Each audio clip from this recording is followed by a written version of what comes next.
ସେଇ ଜନତା ଗଣନାଟ୍ୟର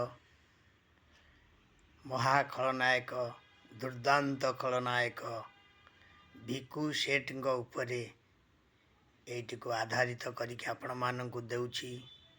ଆପଣମାନେ ନିଶ୍ଚୟ ଲାଇକ୍ ସେୟାର ସବସ୍କ୍ରାଇବ୍ କରିବେ। ଆଉ ତ ତାଙ୍କୁ ଆମେ ମନେ ରଖିବା ପାଇଁ ଏମିତି ଛୋଟିଆ ଛୋଟିଆ ଭିଜୁଆଲ୍ ପଠାଇ ତାଙ୍କୁ ଆମେ ମନେ ରଖିବା। ଆପଣମାନେ କେତେ ଦୂର ମନେ ରଖିଛନ୍ତି ଏଇ ଲାଇକ୍ ସେୟାର ସବସ୍କ୍ରାଇବ୍ରୁ ଜଣାପଡ଼ିଯିବ। ନାଟା ତାହେଲେ ମିନା ଭଲ ନାଚିଲ। ଭଲକୁ ଭଲ କହିବାଟା କ'ଣ ଭୁଲ? ଧେ କିରେ କଷ୍ଟ୍ୟୁମ୍ ଆଉ ମେକଅପ୍ ଚେଞ୍ଜ କରିସାରିଲା ପରେ ତମେ ତ ସେଇ ମିନା ହେଇନଥିବ। ମୁଁ ତମକୁ କହିବି କ'ଣ? ଦେ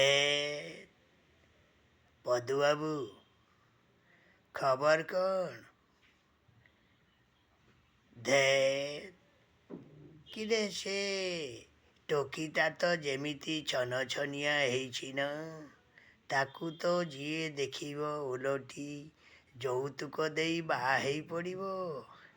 କିରେ ସେ ବିଚରା ପୋଲିସର ଦୋଷ ରହିଲା କେଉଁଠି? ଧେ ତୁ ତାହେଲେ ବିବାହିତା ଗଙ୍ଗା। ଆଉ ଏ ପାଗଳାଟା ତାହେଲେ ତୋର ସ୍ୱାମୀ।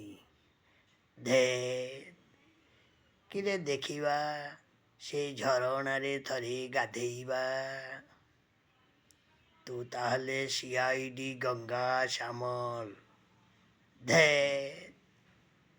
କିରେ କଲେଜ ରାନିଭରି ଫଙ୍କସନରେ ତୁ ମୋର ଗାଲକୁ ଖୁମ୍ପିଥିଲୁ।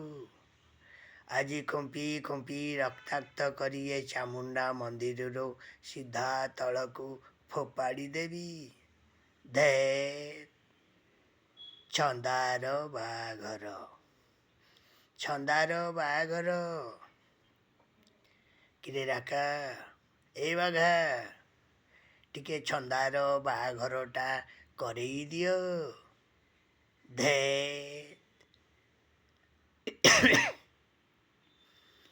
କିରେ ମନୁଆ, ତୁ ଏ ମର୍ଡର ବିଷୟରେ କିଛି ଜାଣିନାହୁଁ ବୋଲି ପୋଲିସ ଆଗରେ କହିବୁ। ଆଉ ଯେବେ ତୋ ପାଟିରୁ ସ୍ଲିପ୍ କଲା କୌଣସି କଥା, ତାହେଲେ ଶାଗୁଣା ତୋ ଉପରକୁ ଝାମ୍ପ ଦେବ। ଧେ ହ୍ୱାଟ୍? ମର୍ଡର? ପୁଣି ମୋ ହୋଟେଲ ଭିତରେ ମର୍ଡର ହେଇଯାଇଛି? ମୁଁ ଏସବୁ କିଛି ବୁଝିପାରୁନି ଇନ୍ସପେକ୍ଟର। ରିଏଲ୍ ହୋଟେଲ ଆଉ ରେଷ୍ଟୁରାଣ୍ଟ ମୋ ଭଳି ବ୍ୟକ୍ତିମାନଙ୍କ ପକ୍ଷେ ଚଳେଇବା ଅସମ୍ଭବ ହେଇଗଲାଣି ଇନ୍ସପେକ୍ଟର। ହ୍ୱାଟ୍? ହଉ ଇନ୍ସପେକ୍ଟର, ଆପଣମାନେ ଯେତେବେଳେ ପ୍ରଥମ କରି ମୋ ହୋଟେଲ ଭିତରକୁ ଆସିଛନ୍ତି, ଟିକେ କୋଲ୍ଡ ହଟ୍ ନୋ। ଧେ କିରେ ମନୁଆ, ତୁ ତ 204 ନମ୍ବର ରୁମ୍ରେ ଥିଲୁ, ଏଠାକୁ କିପରି ଆସିଲୁ? ଆସିଲୁ ପୁଣି ମୋ ହୋଟେଲ ଭିତରେ ଗୋଟେ ଝିଅଟାକୁ ବଳାତ୍କାର କରି ମର୍ଡର କରିଦେଲୁ। ଏ କ'ଣ ହେଇଯାଇଛି ଇନ୍ସପେକ୍ଟର? ଆକ୍ଚୁଆଲି ମୁଁ ବୁଝିପାରୁନି। ରିଏଲ୍ ହୋଟେଲ ଆଉ ରେଷ୍ଟୁରାଣ୍ଟ ଚଳେଇବା ବଡ଼ ଅସମ୍ଭବ ହେଇଗଲାଣି ଇନ୍ସପେକ୍ଟର। ଧେ ଆରେ DSP, କବାଟ ଖୋଲ DSP, ମୁଁ ଭିକୁ ବାବୁ ଡାକୁଛି। ଧେ କିରେ କିଛି ବୁଝିପାରୁନୁ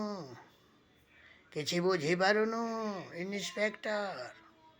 ଧେ କିରେ କାମ ଗୁଡ଼ାକୁ ତ ସବୁ କଳା କରୁଛୁ, ହେଲେ ସ୍ତ୍ରୀ ଟିକେ କେମିତି ଗୋରି ବାଛି ନେଲୁ ମ।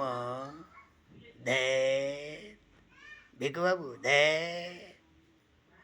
ୟାକୁ ଲାଇକ୍ ସେୟାର ସବସ୍କ୍ରାଇବ୍ ଆପଣମାନେ କରିବେ। ଜାଣିବା କେତେ ମହେନ୍ଦ୍ର ଦାସକୁ ଆପଣ ମନେ ରଖିଛନ୍ତି? ଦେ ରହିଲି ଦେ